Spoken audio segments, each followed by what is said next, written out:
इस वीडियो में हम देखेंगे कंप्यूटर अवेयरनेस का पार्ट 6 और पार्ट 6 में हम देखेंगे एमएस ऑफिस का एक पार्ट एमएस वर्ड। जानेंगे पूरी डिटेल में क्या होता है और उसमें क्या कुछ क्वेश्चंस आपसे बन सकते हैं। तो चलिए स्टार्ट करते हैं आज की वीडियो।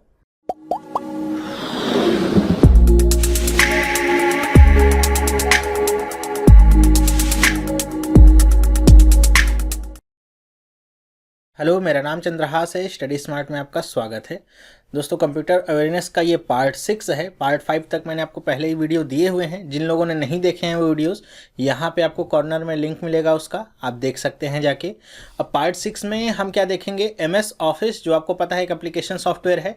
उसी के तहत जो आपके अलग अलग सेक्शन से क्वेश्चंस आते हैं, MS Word, MS PowerPoint, MS Excel, तो उसका एक पार्ट हम पहला देखेंगे, एमएस वर्ड क्या होता है और यहाँ से क्या क्या क्वेश्चंस आपसे पूछे जा सकते हैं, डिटेल में हम चर्चा करेंगे। सबसे पहले हम बात करते हैं एमएस वर्ड से जुड़े हुए। एमएस का मतलब क्या, माइक्रोसॉफ्ट वर्ड। एमएस वर्ड से जुड़े हुए कुछ फैक्ट्स के बारे में, क्या कुछ इसके फैक्ट्स होते हैं जिनको आपको जानना चाहिए। आपसे क्वेश्चन आए या ना भी आए तब पर भी आपको पता होने चाहिए। तो सबसे पहली चीज़ क्या है कि इसका डिफ़ॉल्ट फॉन्ट और साइज। ये क्वेश्चन बहुत पेट क्वेश्चन होता है कि एमएस वर्ड का डिफ़ॉल्ट फॉन्ट साइज़ क्या होता है और कौन सा फॉन्ट यूज़ होता है उसमें। तो अगर मैं बात करूं अभी कब की, 2 एमएस ऑफिस 2007 की, तो 2007 से एमएस ऑफिस ने अपना जो डिफ़ॉल्ट फॉन्ट है और साइज़ है वो बदल दिया है। अब उसका जो डिफ़ॉल्ट फॉन्ट होता है क्या होता है, 11 पॉइंट, ये इसका साइज़ है। और फॉन्ट क्या है, कैलिब्री, ये इसका क्या है, फॉन्ट है। ओके, तो ये फॉन्ट का नेम है और ये उसकी साइज है 11। ये 2007 से अब ऊपर जितने भी आए हैं सब में आपको डिफ़ॉल्ट यही मिलेगा। जहाँ तक बात करूँ मैं 2007 से पहले, जैसे 2003 की मैं बात करूँ, तो वहाँ पे आपका डिफ़ॉल्ट फॉन्ट क्या होता था, 12, और आपका फॉन्ट का नेम क्या होता है, टाइम्स न्यू रोमन। तो अगर आपके पास पुरानी बुक्स होंगी तो उसमें डिफ़ॉल्ट के लिए यही कुछ लिखा होगा।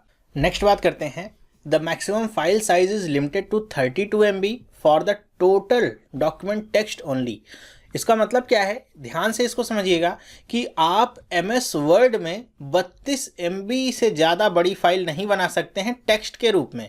मतलब केवल अगर आप लिखते हैं और कुछ ना तो उसमें ग्राफिक इंक्लूड करते हैं, ना तो कोई क्लिप आर्ट इंक्लूड करते हैं, ना तो कोई वीडियो इंक्लूड करते हैं, मतलब ऐसा कुछ भी और इंसर्ट उसमें नहीं करते हैं एक्स्ट्रा में, एनिमेशन वगैरह कुछ भी, और आगे जाके तो क्या होगी, केवल वर्ड तक अगर हम सीमित रहते हैं तो 32 MB से ज़्यादा बड़ी फाइल आप नहीं बना सकते हैं, केवल लिखा लिखा ही अगर देखा जाए तो।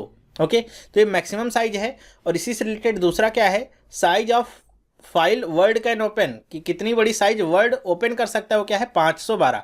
कुछ लोगों के मन में सवाल आ सकता है कि जब 32 MB से ज़्यादा बड़ी फाइल हम बना नहीं सकते तो 512 वो फाइल खोलेगा कैसे, वो भी तो कहीं ना कहीं बनी होगी।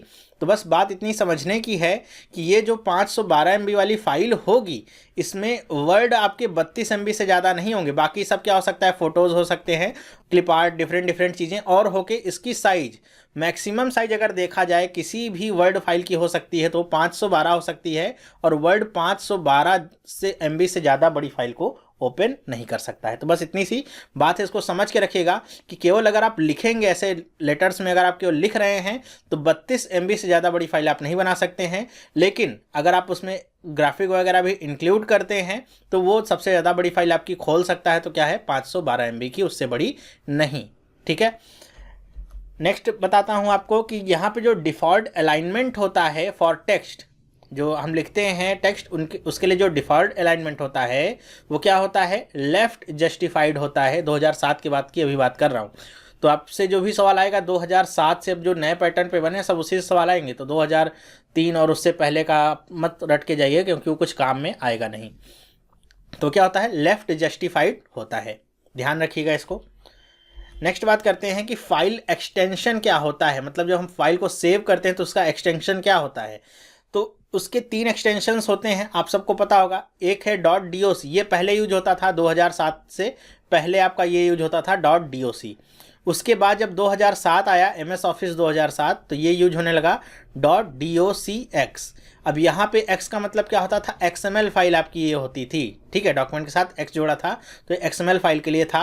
और यहीं पे एक आपका फॉर्मेट और भी होता है, कई लोगों को नहीं पता, .docm।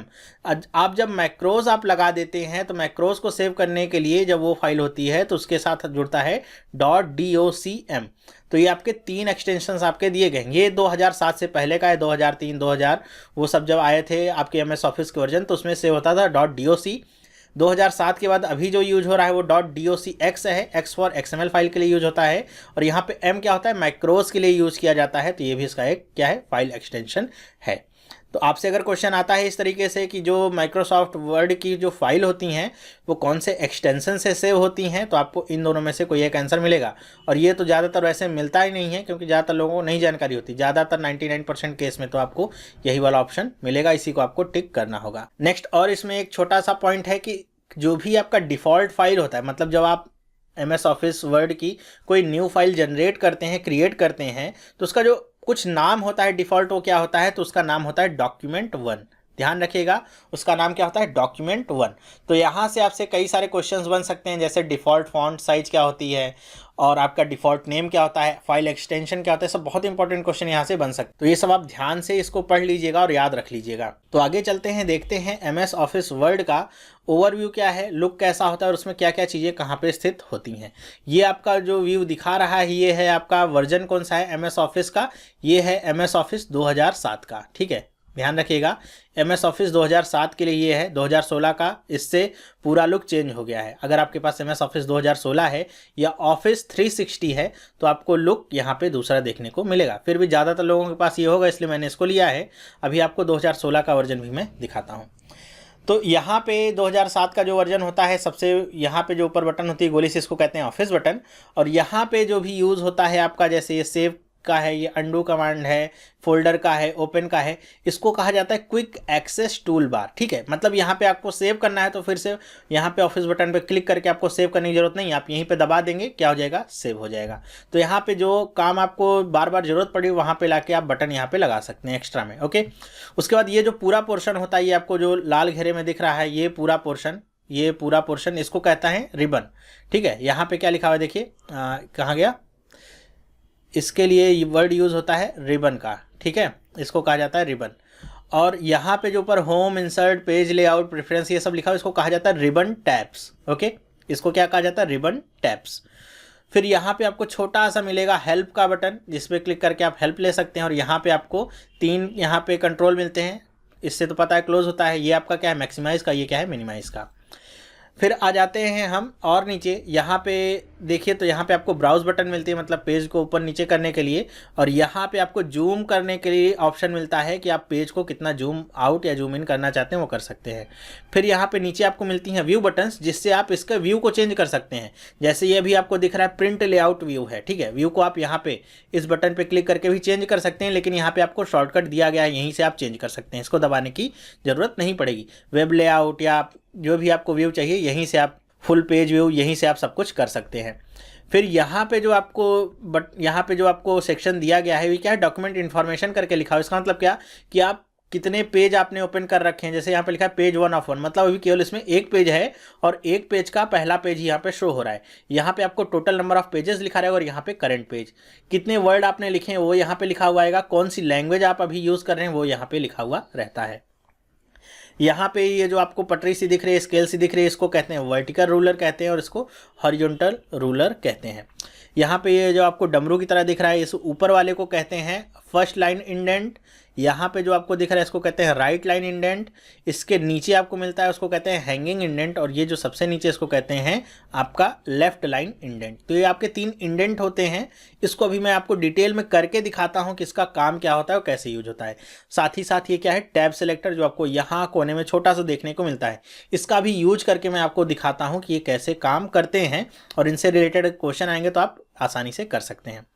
मेरे ख्याल से आपको समझ में आया होगा। और बीच वाला जो पार्ट है यही आपका मेन पार्ट है, जहाँ पे आपको लिखना है। और यहाँ पे जो ऐसे आई सा बना हुआ है, ब्लिंक करता रहता है, इसको क्या कहा जाता है, कर्सर कहा जाता है। ओके, तो ये आपका वर्किंग एरिया होता है बीच में। यहाँ से ऊपर और नीचे जो छूटा हुआ है स्पेस, इसको क्या कहते हैं, ये जो इधर से छूटा हुआ इधर से, और अगर नीचे करेंगे तो ये नीचे भी आपको देखने को मिल जाता है। तो ये आपकी पेज सेटिंग से जाके आप कर सकते हैं कि कितना स्पेस आपको छोड़ना है। और इसको कहते हैं क्या है, इसको कहते हैं मार्जिन। अगर हम ऊपर से छोड़ते हैं इसको कहते हैं टॉप मार्जिन, इधर से छोड़ते हैं तो कहते हैं लेफ्ट मार्जिन, इधर से छोड़ते हैं तो कहते हैं राइट मार्जिन, और नीचे से जो होगा वो होगा क्या, आपका बॉटम मार्जिन। तो ये मार्जिन्स होते हैं। ओके, तो यहाँ पे आपको मैं थोड़ा सा टैब सेलेक्टर और ये इंडेंट के बारे में बता दूँ। ज़्यादातर लोगों को इसके बारे में जानकारी नहीं होती कैसे काम करते हैं, ताकि क्वेश्चन आए तो आप लोग यहाँ पे कंफ्यूज नहीं हो और पता हो कि इसका फंक्शन क्या होता है।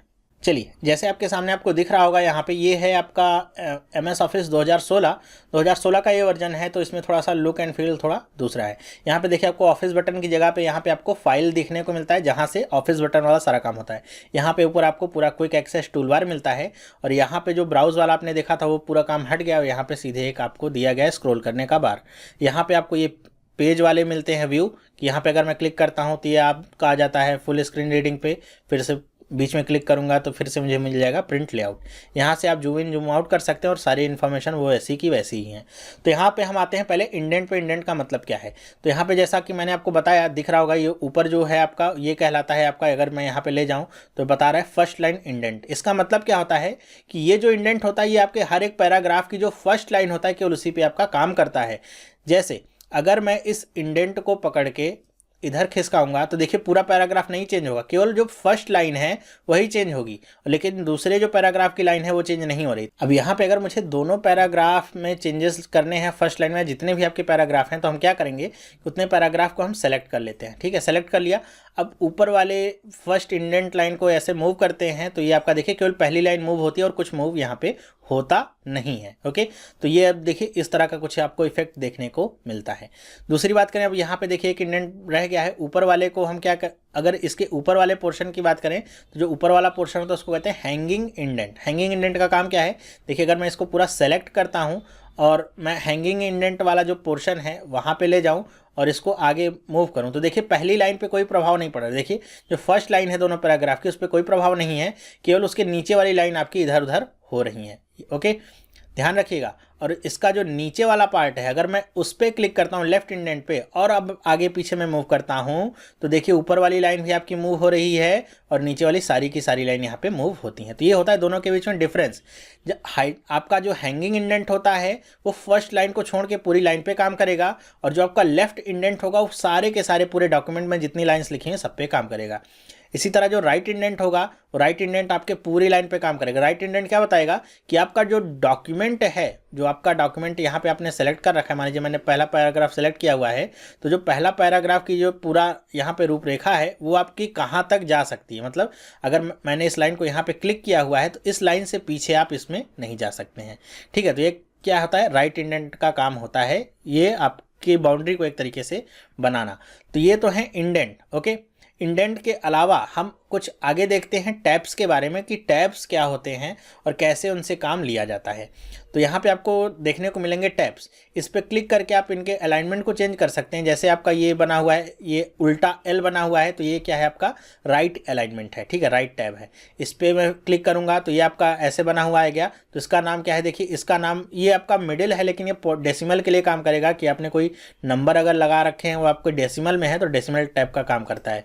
फिर अगर मैंने क्लिक किया, अब यहाँ पे देखिए केवल आई की तरह आ गया है, तो आई की तरह जो आएगा वो आपका बार टैब होता है। नेक्स्ट क्लिक करेंगे तो ये आपका ऊपर वाला आ गया फर्स्ट लाइन इंडेंट, फिर आपका नीचे वाला आ गया, फिर से ये क्या आ गया, लेफ्ट इंडेंट यहाँ पे आ जाता है। तो ये आपका लेफ्ट, सॉरी इंडेंट में बोल रहा हूँ गलती से, लेकिन ये टैब है इसका नाम, ये आपका लेफ्ट टैब आ रहा है। इसका काम क्या है, तो इसके काम के लिए मैंने देखिए यहाँ पे जैसे लिख रखा है, आप लोग रिज्यूम वगैरह में लिखते हैं हाई स्कूल 2008, इंटरमीडिएट 2010, ग्रेजुएशन 2013, आपने ईयर्स ऐसे अगर डाल रखे हैं और आपको ईयर को एक लाइन में रखना है, तो आप क्या करते हैं, या तो आप स्पेस बार से इसकी स्पेस को एडजस्ट करेंगे कुछ ऐसे करके। ठीक है, सबकी स्पेस को एडजस्ट करेंगे, लेकिन इसमें थोड़ी सी परफेक्टनेस की कमी रह जाती है, ऐसे लगता नहीं कि एक लाइन में है। या तो आप टैब बटन से क्या करेंगे, आप टैब बटन से आप क्या करेंगे, हाफ इंच को इसको खिसकाएंगे। ध्यान रखिएगा, अगर आप टैब बटन दबाते हैं तो हाफ इंच ये आपका जो कर्सर है वो मूव होता है। ओके, तो आप हाफ इंच के जरिए भी कर सकते हैं, लेकिन परफेक्टनेस थोड़ी सी कमी रह जाती है। तो हम यहाँ पे यूज करेंगे किसका, टैब्स का यूज करेंगे। टैब्स का यूज करके हम बहुत आसानी के साथ इसको अलाइन कर सकते हैं। देखिए मैं आपको करके दिखाता हूँ कैसे इसका यूज करना होता है। तो सबसे पहले मैं यहाँ पे टैब चेंज करूँगा, लेफ्ट टैब है, इसको मैं राइट टैब पे ले आऊँगा। ठीक है, राइट टैब पे सबसे पहले मैं ले आऊँगा, राइट टैब पे ले आया मैं, राइट टैब पे ले आने के बाद क्या होगा कि आपको टैब जहाँ पे लगाना है बस आपको रूलर पे वहाँ पे क्लिक करना होता है। अब मैं चाहता हूँ कि यहाँ पे आपका राइट टैब लगे, तो यहाँ पे आके मैंने केवल दबा दिया है। देखिए आपका एल छोटा सा बन गया और इसकी लाइन देखिए कहाँ है, यहाँ पे है। ओके, अब देखिए मैं आके यहाँ पे 2008 पे आके क्लिक करता हूँ, टैब बटन दबाऊंगा कीबोर्ड से तो आपका 2008 आगे पहुँच गया।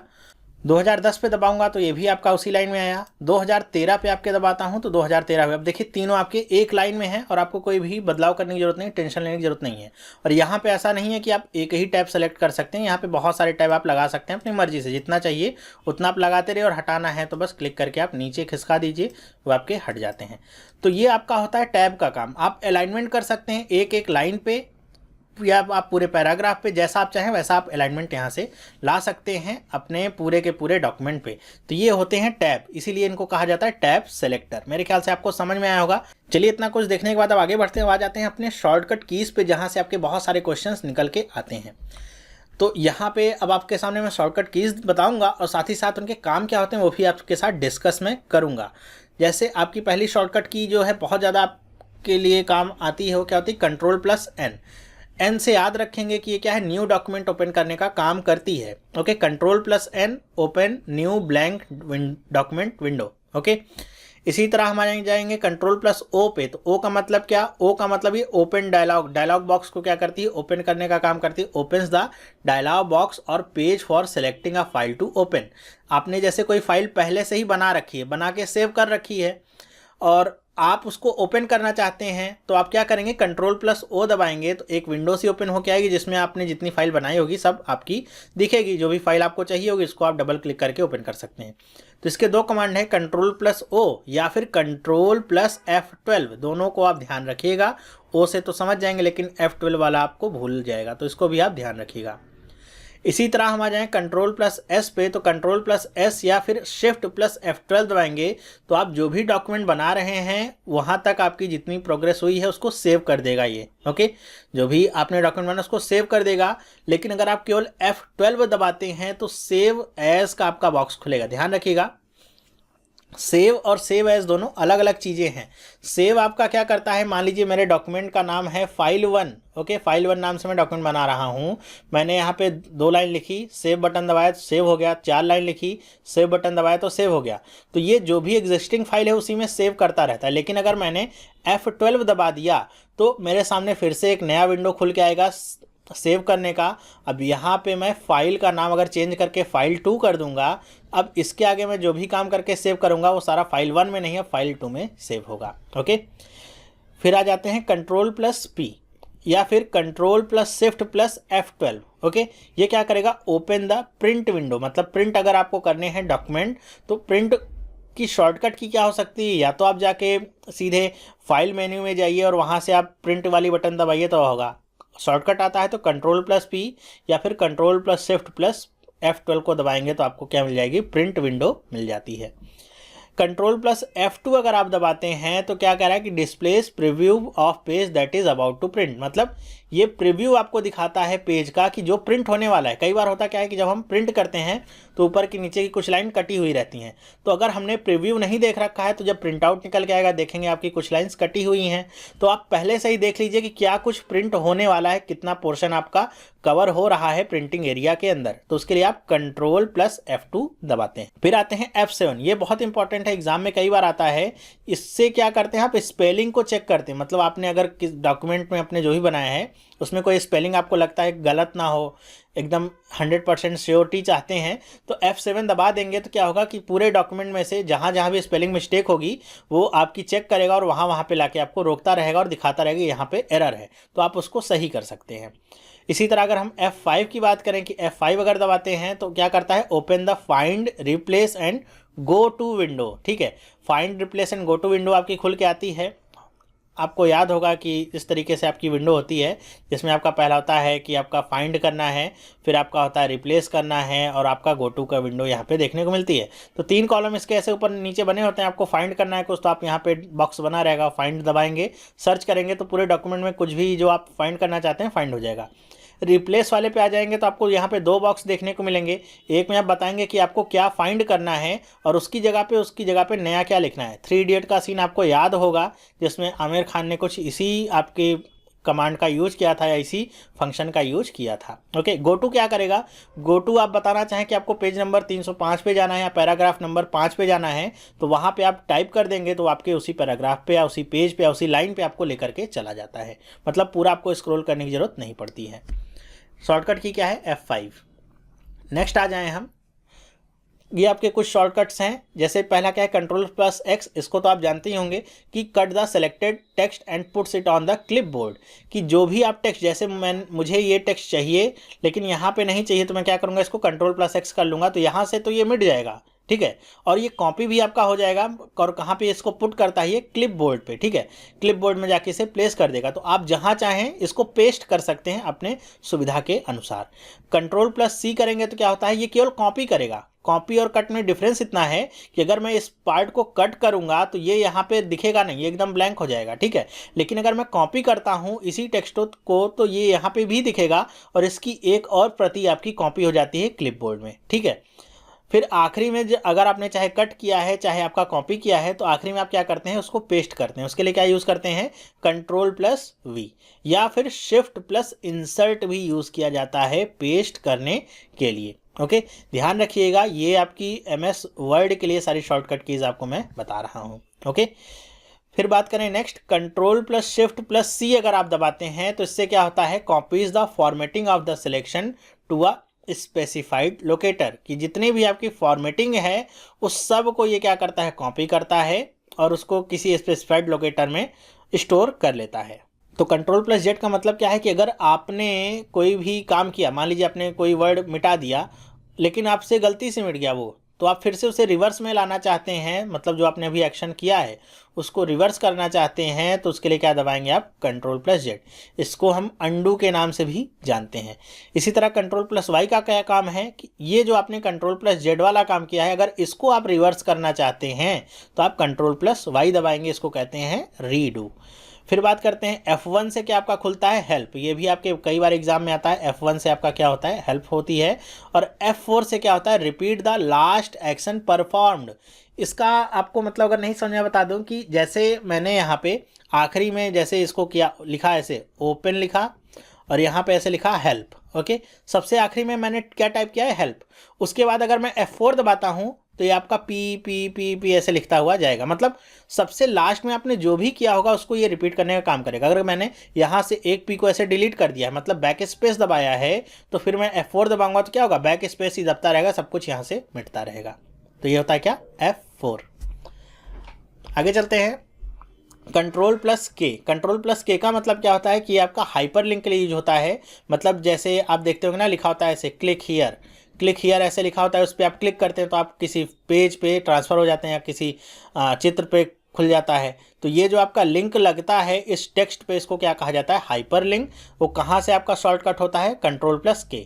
ओके, मेरे ख्याल समझ में आया होगा। या फिर आप अगर चाहें तो रिबन बटन में जा करके आप इंसर्ट वाले ऑप्शन से भी इन सबको इंसर्ट कर सकते हैं। फिर इसी तरह Ctrl+Shift+* है, ये स्टार, ये क्या होता है, व्यू और हाइड नॉन प्रिंटिंग कैरेक्टर्स, कि आपके कुछ नॉन प्रिंटिंग कैरेक्टर्स होते हैं जो आपके व्यू करने हैं, हाइड करने हैं, तो उसके लिए आपका क्या यूज होता है, Ctrl+Shift+*। जैसे मैंने यहाँ पे कंट्रोल दबाया, फिर थोड़ा सा स्पेस छोड़ा है, फिर प्लस लिखा है, फिर स्पेस छोड़ा है, लेकिन आपको स्पेस यहाँ पे वैसे दिखेगा नहीं, लेकिन मुझे अगर देखना होगा, ये दबा दूंगा तो यहाँ पे स्पेस के लिए एक डॉट लिखा हुआ आ जाएगा। अगर कहीं पर मैंने इंटर दबाया है तो उसके लिए ऐसे एरो बनी हुई आ जाएगी। तो मैं पता कर सकता हूँ कि आपने अगर कोई पेज बनाया है, डॉक्यूमेंट बनाया है, तो उसमें फॉर्मेटिंग आपने क्या क्या रखी हुई है। फिर बात करते हैं Ctrl+End। तो Ctrl+End क्या करता है, move the cursor to the end of the document. मतलब आपने अगर पूरा आपका 100 पेज का अगर आपका डॉक्यूमेंट है और Ctrl+End में दबाता हूं तो आप चाहे पहले पेज पे हो, डायरेक्ट क्या जगह 100वें पेज के आखिरी पे जाके ब्लिंक करने लगेगा आपका कर्सर। ओके, इन सभी आपके शॉर्टकट्स को आप एक बार देख लीजिए, सुन लीजिए, और एक दो बार आप इनको सुन लेंगे तो आपको याद भी हो जाएगा। और साथ ही साथ अगर आप इनको लिखना चाहें तो आप इनको लिख सकते हैं, लेकिन पूरा वीडियो खत्म होने के बाद। अभी आप लिखेंगे तो मैं क्या बोल रहा हूँ वो भी आप मिस कर देंगे, फिर केवल लिखा लिखा आपके पास रह जाएगा। कंट्रोल प्लस होम करेंगे तो क्या होता है, जैसे कंट्रोल प्लस इंट का मतलब सबसे लास्ट में, कंट्रोल प्लस होम का मतलब क्या होगा, सबसे पहले पेज के सबसे शुरुआत में ही आपका कर्सर आ जाएगा। मान लीजिए आप 50वें पेज पे हैं, कंट्रोल प्लस होम दबाया सबसे पहले पेज, मतलब स्क्रॉल करने की झंझट से बचना है तो सीधे आप इसको दबा सकते हैं। कंट्रोल प्लस एफ दबाएंगे तो केवल आपका फाइंड बॉक्स ओपन होता है, मतलब आपको पूरे डॉक्यूमेंट में से कुछ ढूंढना है, जैसे किसी का नाम ढूंढना है पूरे डॉक्यूमेंट में, जैसे आपके पास कोई लिस्ट है, आपको ढूंढना है कि वहाँ पे राहुल कहाँ लिखा हुआ है, राहुल आपको ढूंढना है, तो आप ऐसे नहीं चेक करेंगे कि पूरा 100 पेज स्क्रॉल करके देखेंगे। आप क्या कंट्रोल प्लस एफ दबाएंगे, आपका फाइंड बॉक्स ओपन होगा। फाइंड बॉक्स ओपन होगा तो क्या होगा, इसमें आप राहुल लिखेंगे, सर्च मारेंगे तो राहुल नाम से जितने भी पर्सन्स होंगे सबकी आपकी लिस्ट आ जाएगी, फिर आप चेक कर सकते हैं किसको आप ढूंढ रहे हैं।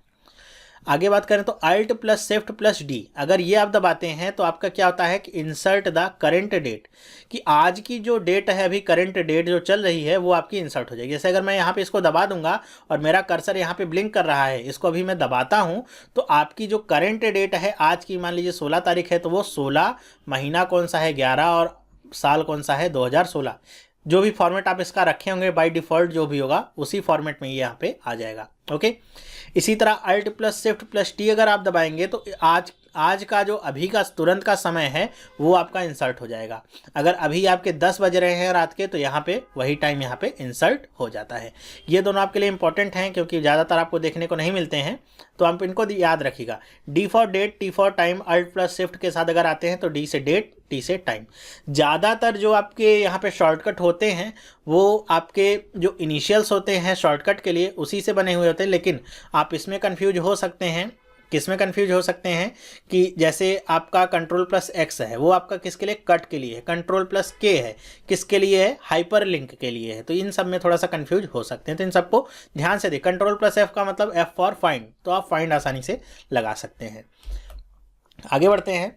अब इसमें जो आपके हैं सारे आपके एग्जाम में पूछेंगे, किसी ना किसी एग्जाम में, ये जो आपका पोर्शन है इसमें सब में कुछ ना कुछ यहाँ पे किसी ना किसी एग्जाम में से कोई ना कोई क्वेश्चन आया है। जैसे control plus shift plus star, ये तो मैंने शायद आपको पहले ही बता दिया था, मेरे ख्याल से ये रिपीट हो गया तो इसको छोड़ दीजिए। ये control plus shift plus L, इसका मतलब क्या होता है, quickly create a bullet point. Bullet point समझते हैं ना, ऐसे आपको पॉइंट मिल जाते हैं इस तरीके से, या फिर आपको 1 2 3 में, तो अगर आपको क्विकली क्रिएट करने हैं तो उसका क्या शॉर्टकट है, control plus shift plus L. ठीक है, बुलेट पॉइंट्स के लिए control plus shift plus F. इससे क्या होता है, चेंज द फॉन्ट। आपको अगर फॉन्ट चेंज करना है तो आप इसको जब दबाएंगे control plus shift plus F, तो आपको जो फॉन्ट बॉक्स वाला होता है वही पूरी विंडो ओपन होगी, पूरा फॉन्ट यहाँ पे आप चेंज कर सकते हैं, सब चीज़ें यहाँ पे आ जाती हैं। ओके, इसी तरह अगर कंट्रोल प्लस शिफ्ट और ये आपने दबा दिया है, इसको आप ग्रेटर देन लेस देन जो भी पढ़ना चाहें आपने अगर ये दबा दिया है ये वाला करेक्टर, तो क्या होगा कि आपका जो फॉन्ट साइज है, क्या लिखा है, increase selected font size plus 1 point up to 12 point and then increase plus 2 points. इसका मतलब समझने की कोशिश करिएगा, पढ़ के शायद समझ में नहीं आ रहा हो, तो अगर आप चाहें तो मैं इसको आपको करके दिखाता हूं तो आपको ज़्यादा समझ में आएगा इसका मतलब क्या है कहने का। इसका भी और इसके जो नीचे है इसका भी, यहाँ पे आपका ये ग्रेटर देन का साइन है, क्या है, लेस देन का साइन है, तो दोनों में कंट्रोल प्लस शिफ्ट होता है, तो इसका मतलब क्या होता है, चलिए आपको करके दिखाता हूँ, ज़्यादा समझ में आएगा। अब देखिए आपका अगर यहाँ पे लिखा हुआ है वर्ड, अगर मान लीजिए ये वर्ड मैंने यहाँ पे सेलेक्ट कर लिया और मैं दबाता हूँ अपने कीबोर्ड से कंट्रोल प्लस शिफ्ट प्लस आपका ग्रेटर देन का साइन, ठीक है, तो इसका कहने का मतलब क्या है कि अगर मान लीजिए अभी डिफ़ॉल्ट फॉन्ट आपका 14 पे, इसको मैं थोड़ा सा और नीचे ले जाऊँ 8 पे ले जाता हूँ, ठीक है, तो इसका कहने का मतलब क्या है कि अगर आपका फॉन्ट का साइज 1 से लेकर के 12 तक होगा तब ये केवल 1 पॉइंट आपका बढ़ाएगा। एक बार मैंने अगर यहाँ पे क्लिक किया तो देखिए 8 से 9 हुआ, 9 से 10 होगा, 10 से 11, 11 से 12, एक पॉइंट बढ़ेगा। लेकिन 12 के बाद आप अगर इसको दबाएंगे तो आपका 2 पॉइंट में इंक्रीमेंट होता है, 12 से 14, 16, 18, 20। आप यहाँ पे नज़र रखिए, आपका एक पॉइंट, ये एक पॉइंट की जगह 2 पॉइंट आपका बढ़ेगा। और इसी तरह आपका जो डिक्रीज वाला आपका साइन है, ठीक है, उसका मतलब क्या है कि आपका जब तक 12 पे होगा तब तक तो ये आपका 2 पॉइंट कम होता रहेगा, 12 तक ये 2 पॉइंट कम होगा, लेकिन 12 के बाद ये एक पॉइंट ये कम होना स्टार्ट होगा। आपको मेरे ख्याल से समझ में आया होगा इनका मतलब क्या है। आगे बढ़ते हैं, क्या है कंट्रोल और ये आपका क्लोज ब्रैकेट, आपका ब्रैकेट का साइन है, इसका मतलब क्या है, इंक्रीज सेलेक्टेड फॉन्ट 1 पॉइंट। इसकी हेल्प से आप केवल जो फॉन्ट साइज है चाहे वो कितने पर भी हो 1 पॉइंट आप उससे आगे बढ़ा सकते हैं। और ये आपका जो ओपन ब्रैकेट सा है इसकी हेल्प से आप फॉन्ट की साइज को एक अंक कम कर सकते हैं। मान लीजिए 14 पे है तो एक अंक कम हो जाएगा, 13 पे हो जाएगा, चाहे कुछ भी हो। ओके, और ये आपका Ctrl+A। आप सब जानते होंगे अगर आपको पूरा डॉक्यूमेंट एक साथ ही सेलेक्ट करना है माउस की हेल्प के बिना तो आप Ctrl+A दबाइए, सब कुछ एक बार में ही सेलेक्ट हो जाता है। चलिए नेक्स्ट चलते हैं। ये आपके अलाइनमेंट बेस्ड हैं, कुछ आपके फॉन्ट बॉक्स से लिए गए आपके शॉर्टकट्स होते हैं। जैसे Ctrl+E का मतलब क्या है, अलाइन द लाइन और selected text to the center of the screen. Okay, E का मतलब क्या कि आपने अगर कोई भी लेटर यहाँ पे अगर कोई लाइन लिखी हुई, मान लीजिए ऐसे लाइन में है, वो लेफ्ट अलाइन है, जब ई आप दबा देंगे तो ये सब कुछ लेफ्ट की जगह क्या हो जाएगी, सेंटर के अलाइन ये हो जाती है। आप कुछ भी लिखेंगे आपका कर्सर कहाँ पे होगा, पेज के बीचों बीच से लिखना स्टार्ट करेगा। Ctrl+J क्या होता है, Ctrl+J का मतलब होता है कि जस्टिफाइड। जस्टिफाइड का मतलब कि अगर मान लीजिए ये पूरी पेज है, आपका ये पेज है, तो यहाँ पे लाइन अगर लिखेगा तो शुरुआत और अंत दोनों में कोई भी यहाँ पे विसमानता नहीं होगी। मतलब यहाँ पे शुरुआत और अंत दोनों एक लाइन में ही इसके होते रहेंगे, दोनों तरफ से क्या होगा, जस्टिफाइड ये होगा। Ctrl+L का मतलब L से आप लेफ्ट समझ सकते हैं कि लेफ्ट की तरफ आपका क्या होगा, लेफ्ट की तरफ ये सीधा एक लाइन में होगा आपकी पूरी लाइन, राइट की तरफ ये लाइन में नहीं होगा, कहीं पे पहले खत्म होगा, कहीं पे बाद में खत्म होगा। राइट पे अगर आप कर देंगे तो आपका क्या होगा, राइट साइड से क्या होगा, राइट साइड से अलाइन होगा, फिर लेफ्ट साइड में इसकी शुरुआत और अंत कहीं भी हो सकता है, और राइट साइड में होने पर जो आपका कर्सर है वो भी आपका राइट साइड से लिखना स्टार्ट करता है। इस बात को भी आप ध्यान रखिएगा। राइट साइड में होगा तो आपका राइट साइड से लिखेगा, लेफ्ट साइड में होगा तो लेफ्ट साइड से लिखेगा, और जस्टिफाइड में होगा तो जस्टिफाइड में भी लेफ्ट साइड से स्टार्ट होता है, लेकिन अगर सेंटर में होगा तो वो सेंटर से स्टार्ट करता है। Ctrl+B का मतलब क्या, सिलेक्टेड टेक्स्ट को आप क्या कर सकते हैं, बोल्ड कर सकते हैं, गाढ़ा कर सकते हैं।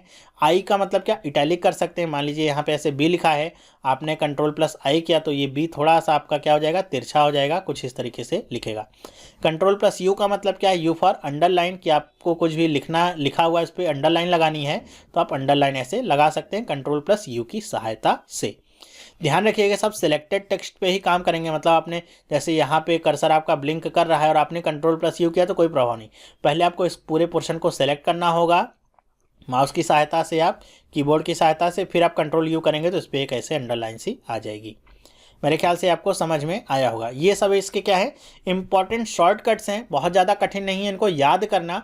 और एक बार आपको एक छोटी सी सलाह देता हूँ, जैसे जैसे मैं यहाँ पे आपको बताता जा रहा हूँ आप इसको सुनते रहिए, अपने बैकग्राउंड में चलाते रहिए और वर्ड ओपन करके बैठिए। केवल 10 मिनट का काम होगा, जैसे जैसे मैं बता रहा हूँ वैसे वैसे आप इसको दबाते रहेंगे। कोई भी एक लाइन को लेकर के उस पर सारे ऑपरेशन कर लीजिए, आपको सब कुछ याद हो जाएगा, फिर दोबारा इसको पढ़ने की ज़रूरत भी आपको नहीं पड़ेगी। ठीक है, मेरे ख्याल से आपको ये समझ में भी आया होगा और मैंने अपनी तरफ से कोशिश की है आपको अच्छे से ये समझा सकूं। तो इस पे आधारित आपके बहुत सारे क्वेश्चंस बनेंगे। क्वेश्चंस आपके डायरेक्ट यहाँ से बनते हैं कि अगर मुझे टेक्स्ट को अलाइन करना है सेंटर में तो मैं कौन सी शॉर्टकट की का यूज़ कर सकता हूँ, तो Ctrl+E। सिर्फ इससे ही नहीं, पिछला भी जो भी हमने पढ़ा है कि अगर मुझे कर्सर का जो भी आपका फॉन्ट का साइज है वो आपका 2-2 पॉइंट मुझे अगर इंक्रीज़ करना है तो उसके लिए मैं कौन सी कमांड एग्जीक्यूट करूँगा या कौन से शॉर्टकट की का यूज़ करूँगा, तो क्या होगा, Ctrl+Shift और ये ग्रेटर देन का साइन। तो आप इनको आसानी से पढ़ लीजिए और समझ लीजिए, रट लीजिए, फिर क्वेश्चंस इसी पे डायरेक्टली बेस्ड होते हैं। और जो भी आएगा अगर आपको पता होगा तो तुरंत आप लगा देंगे, अगर आपको याद नहीं होगा तो आप उसमें कुछ यहाँ पे कर नहीं सकते, इसमें हेल्प आपकी नहीं हो पाएगी। ठीक है, बस इतना छोटा सा चीज़ याद रखिएगा। ज़्यादातर इसमें क्या है, आपके जो इनिशियल्स हैं उन्हीं से स्टार्ट होते हैं। जैसे Ctrl+V का bold, I for italic, U for underline, L for left, J for justified. लेकिन कुछ ऐसे हैं जैसे Ctrl+E, ये क्या है, सेंटर्ड। अब आप सोचेंगे इसके लिए Ctrl+C होना चाहिए, लेकिन वो नहीं है। क्यों नहीं है, क्योंकि Ctrl+C पहले से हमने बता दिया है, उसका मतलब क्या है, कॉपी है। तो अगर मैंने पहले से ही बता दिया है इसका मतलब कॉपी है, तो यहाँ पे फिर से अगर दबाएंगे तो वो सेंटर नहीं होगा, इसलिए क्या होगा, E होगा। ओके, और एक बात का और ध्यान रखिएगा कि यहाँ पे आपका जो शॉर्टकट की होगा वो एक शॉर्टकट की केवल एक ही काम परफॉर्म करेगा। मतलब Ctrl+J का मतलब अगर जस्टिफाइड है तो आप उसमें और कोई भी असाइनमेंट नहीं लगा सकते हैं। ओके, मेरे ख्याल से आपको समझ में आया होगा। आगे चलते हैं, ये इस पे बेस्ड कुछ और क्वेश्चंस हैं एक्स्ट्रा में, अगर आपसे पूछे जाएंगे तो आप कैसे उनको आंसर करेंगे देख लेते हैं। जैसे क्या है, you can not close MS word application by, कि आप MS वर्ड एप्लीकेशन को क्लोज नहीं कर सकते हैं, तो बताइए क्या क्या तरीके हो सकते हैं जिससे आप choosing file menu then exit sub menu. अब फाइल मेन्यू में बताइए क्या एग्जिट नाम का आपका सब मेन्यू होता है? अगर आपने देखा होगा सही से तो आपको पता होगा कि ऐसा तो कोई ऑप्शन आपका होता ही नहीं है। तो यही आपका यहाँ पे आंसर होगा कि इसके थ्रू आप क्लोज नहीं कर सकते हैं, क्योंकि ऐसा कोई ऑप्शन होता ही नहीं है MS वर्ड में। प्रेस Alt+F4 की हेल्प से कर सकते हैं, जी हाँ कर सकते हैं। From file menu choose close सब मेन्यू, तो क्लोज आपका सब मेन्यू होता है, वहाँ से कर सकते हैं। क्लिक X बटन, या जो आपका रेड कलर में ऐसे बना नहीं था ऐसे क्रॉस, ठीक है, cross button on the title bar, तो यहाँ से भी आप क्लोज कर सकते हैं। नन ऑफ दिस तो आपका ऑप्शन है नहीं। ओके, मेरे ख्याल से आपको समझ में आएगा। नहीं समझ में आया तो आपको एक बार यहाँ पे दिखा देता हूँ। जैसे मैं फाइल पे क्लिक करता हूँ तो देखिए यहाँ पे एक सब मेन्यू क्लोज आ रहा है, लेकिन यहाँ पे एग्जिट का कोई मेन्यू नहीं है, तो यही इसीलिए आपका क्या है वो सही आंसर है। आगे बढ़ते हैं। द की F12 ओपन, अभी आपको बताया था F12 की से क्या ओपन होता है, सेव एज। आपको याद रखना चाहिए, एक दो बार अगर आप दबा देंगे और आपको याद हो जाएगा ये सेव एज। देख लीजिए सेव एज डायलॉग बॉक्स, यही आपका सही आंसर होगा। What is the shortcut key to open the open dialog box. Open dialog box open करने का मतलब क्या, O Ctrl+O। तो Ctrl+O देखिए आपको कहीं भी ऑप्शन में नहीं पता है, तो अगर आपने Ctrl+F12 नहीं पढ़ा है कि यही आपका सही ऑप्शन होगा जैसा भी हमने बताया, तो आप क्या करेंगे, नन ऑफ दिस पे टिक करेंगे और आगे करके आएंगे, जबकि आंसर क्या होगा, Ctrl+F12 इसका आंसर होगा। फिर आगे पढ़ते हैं क्या है, a feature of MS word that saves the document automatically after certain interval is available on. आपको पता है कि MS वर्ड या किसी भी आपके MS ऑफिस के जितने भी प्रोडक्ट्स हैं उसमें आपका एक प्रोग्राम होता है जो आपके डॉक्यूमेंट को ऑटोमेटिकली सेव करता रहता है कुछ कुछ इंटरवल पे। वो बाय डिफ़ॉल्ट आपका सेट कर सकते हैं कुछ भी, 1 मिनट 2 मिनट 5 मिनट 10 मिनट, कि 10 मिनट के बाद वो अपने आप ही सेव कर देगा जितनी प्रोग्रेस आप किए रहेंगे। जैसे आपकी लाइट चली गई, कंप्यूटर बंद हो गया, अचानक कोई खराबी आ गई, तो आपका पूरा वर्क नष्ट नहीं हो, जो आखिरी सेव पॉइंट होगा वहाँ तक आपको मिल जाएगा ऑप्शन कि वहाँ से आप उसे रिट्रीव कर सकते हैं। तो वो आपका ऑप्शन कहाँ पर आपको मिलता है, तो अगर आपने थोड़ा सा जानकारी इसकी नहीं रखी होगी तो उसका आंसर दे पाना थोड़ा कठिन होगा। क्या है, save tab on option dialog box, save as dialog box, both of above, none of the above, none of these. Okay, तो यहाँ पे कौन सा ऑप्शन आपका सही होगा, तो देखिए आपको पता है कि यहाँ पे जो सेव टैब होता है ऑप्शन बॉक्स में, ऑप्शन बॉक्स आपको कहाँ पे देखने को मिलता है, आपने अगर देखा है, वरना आपको दिखाता हूँ यहाँ पे मैं, कि जब आप फाइल पे यहाँ पे क्लिक करेंगे, फाइल पे आप जब यहाँ पे क्लिक करते हैं तो यहाँ पे आपको ऑप्शन बॉक्स ये देखने को मिलेगा। इस पे जब आप क्लिक करेंगे तो यहाँ पे आपका क्या आता है, सेव टैब आया, ये सेव टैब आया। इस पे जब आप क्लिक करेंगे तो ये देखिए क्या लिखा हुआ है कि save automatically information every 10 minute. ये क्या है, बाय डिफ़ॉल्ट 10 मिनट ये है, इसको आप कम ज़्यादा भी कर सकते हैं। तो आपका जो आंसर होगा कौन सा सही होगा, कि ऑप्शन बॉक्स से जाके सेव टैब पे जब क्लिक करेंगे तो ये ऑप्शन यहाँ पे आपको मिलता है। नेक्स्ट देखते हैं, which of the following is not available on the ruler of MS word screen. कह रहे हैं कि इसमें से कौन सा ऐसा यहाँ पे ऑप्शन है जो रूलर पे नहीं मिलता है, तो बताइए। टैब स्टॉप बॉक्स आपको मिलता है, मैंने अभी आपको करके दिखाया था पूरा। लेफ्ट इंडेंट वो भी मिलता है, राइट इंडेंट वो भी मिलता है। सेंटर इंडेंट, देखिए सेंटर इंडेंट जैसी हमने अभी कोई चीज़ पढ़ी ही नहीं, तो ये क्या होता है, यही आपका नहीं मिलता है, यही क्या होगा आपका सही ऑप्शन होगा। ये सारे तो ऊपर वाले मिलते ही हैं। How many ways you can save a document, कि आप कितने तरीके से किसी डॉक्यूमेंट को सेव कर सकते हैं। चलिए देखते हैं, हमारे पास क्या तरीका होता है, एक तो फाइल से जाके हम सेव पे क्लिक करें, वहाँ से सेव आपका हो जाता है। दूसरा तरीका है कि सेव एज पे अगर हम क्लिक करें या शॉर्टकट की दबाएं सेव करें, बात एक ही है, तरीका पूछा गया आपसे, बटनें नहीं पूछी गई हैं। तो सेव एज से भी आपका सेव हो जाएगा, तो 2 तरीके हुए। तीसरा तरीका कौन सा हुआ, तीसरा तरीका इसका हो सकता है क्या, जैसा अभी हमने देखा, अगर याद है ऑटोमेटिक क्या होता है, ऑटोमेटिक भी आपका डॉक्यूमेंट सेव होता है। तो टोटल इसको सेव करने के कितने तरीके हैं, 3 तरीके हैं जिनसे आप कोई भी आपका डॉक्यूमेंट है वो सेव कर सकते हैं। तो ऑप्शन क्या होगा, पहला ए वाला आपका सही होगा। फिर आगे देखते हैं, what is the default left margin in word 2003 document, कि वर्ड 2003 डॉक्यूमेंट में लेफ्ट मार्जिन आपका बाय डिफ़ॉल्ट क्या होता है। तो अगर आपसे ये क्वेश्चन आता है तो आप, वैसे तो 2003 का आने की संभावना कम ही है, लेकिन अगर क्वेश्चन आता है तो आपको पता होना चाहिए कि बाय डिफ़ॉल्ट होता है 1.25 इंच, ये आपका होता है बाय डिफ़ॉल्ट मार्जिन। और यहीं पे अगर मैं आपसे बात करता हूं कि लाइन स्पेसिंग, मतलब 2 लाइन के बीच का स्पेस कितना होता है बाय डिफ़ॉल्ट, तो वो होता है आपका 1.15 बाय डिफ़ॉल्ट आपका स्पेस प्रोवाइड किया जाता है MS वर्ड में। फिर देखते हैं which of the following is not a font style, कि कौन सी आपकी इसमें से फॉन्ट स्टाइल नहीं है। बोल्ड आपकी फॉन्ट स्टाइल में आती है, जी हाँ। इटैलिक्स भी है, रेगुलर भी है।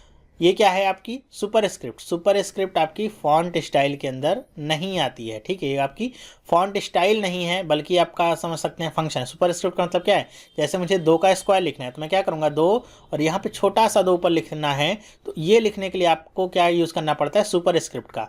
लेकिन अगर मुझे ऐसे x1 लिखना है, ये ऐसे छोटा सा n1 यहाँ पे, तो इसके लिए जो यूज़ करते हैं उसको कहते हैं हम सब स्क्रिप्ट, ठीक है। सुपर स्क्रिप्ट का मतलब ऊपर, सब स्क्रिप्ट का मतलब नीचे। तो मेरे ख्याल से आपको क्वेश्चन भी समझ में आए होंगे। इसी तरह के क्वेश्चंस आपको देखने को मिलेंगे एग्जाम में भी, और जैसा मैंने शॉर्टकट्स बताए उस पर डायरेक्ट आपके क्वेश्चंस बनते हैं।